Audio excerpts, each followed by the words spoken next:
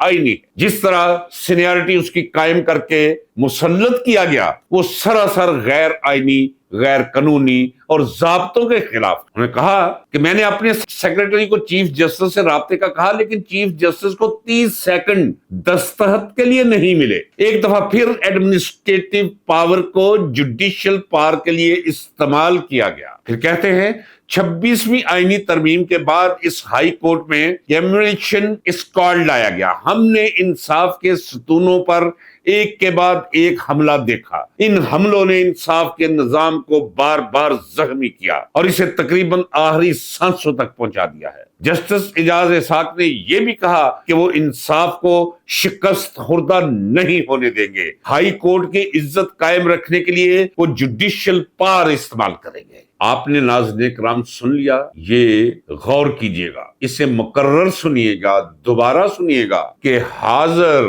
جج اسلام آباد high court وہ ایک مقدمے کے دوران کیا ریمارکس دے رہا ہے نظام عدل و انصاف پر۔ وہ چیخ چیخ کر کہہ رہا ہے کہ انصاف کا جنازہ اٹھ چکا ہے، ججز کو بھی موقع فراہم نہیں کیا جاتا کہ وہ کسی کو انصاف دے سکیں، انتظامی احکامات جاری کر کے جوڈیشل اختیارات کو دبا دیا جاتا ہے۔ یہ ہے آپ کے ملک کے اندر نظام عدل و انصاف۔ اب آپ کو سمجھ آگئی ہوگی کہ میں کیوں لعنت اور تف بیچتا چلا رہا ہوں اس نظام عدل و انصاف پر، میں کیوں کہتا چلا رہا ہوں کہ نظام عدل و انصاف کب کا تابوت میں بند ہو چکا اور اس پہ کیل ٹھونکے جا چکے اور اس کا جنازہ بغیر دھوم کے اس ملک سے نکل چکا، اور یہ ملک ریاست کی بجائے ایک جنگل بنا کر رکھ دیا گیا ہے۔ اب قانون صرف غریب آدمی کے لیے رہ گیا، باقی قانون واقعتاً ممکنات ہے، جدھر چاہے اسے موڑ دے۔ اور اس عہد اور اس دور میں جس طرح سیاسی طور پر، ویسے تو سیاسی کردار رہا ہے عدلیہ کا پوری پاکستان کی تاریخ کے اندر،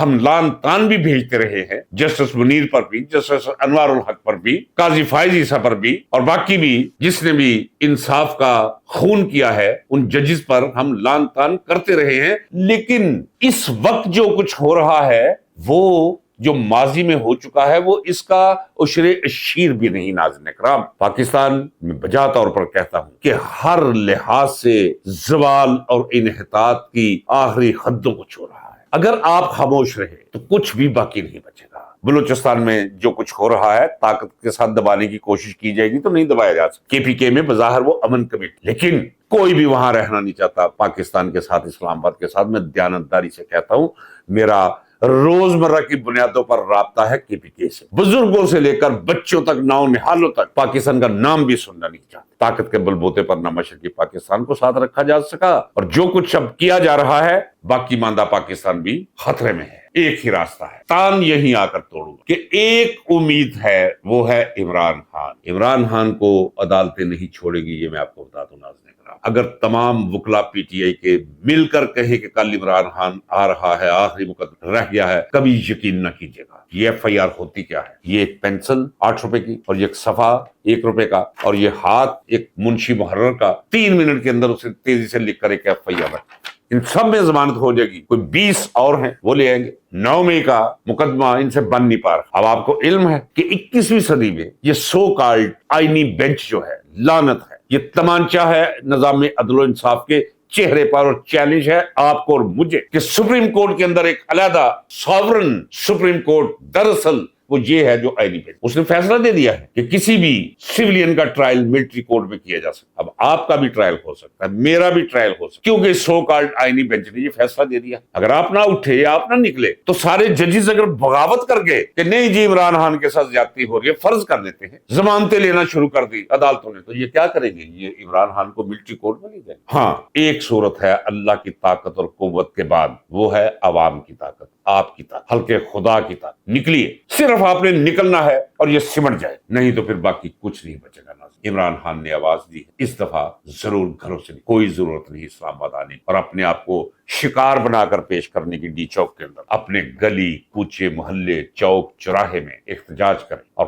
5 اگست تک ٹیمپو بلند کرنے کی کوشش کریں۔ وہ پکار رہا ہے مرد درویش مرد کلندر محسن قوم عمران خان، آپ کو اس کی پارٹی اس کی امید نہیں ہے، اسے امیدیں وابستہ ہے عوام کے ساتھ، بالخصوص 9.5 کروڑ نوجوانوں کے ساتھ۔ نکلو نوجوانوں، آپ کا خان آپ کے درمیان ہوگا اور پاکستان کی بچت اور اس کی خوشحالی اور بہتری کے امکانات پیدا ہو جائیں گے، وگرنہ پھر اللہ حافظ، وما علینا الا البلاغ۔ پاکستان پائندہ باد۔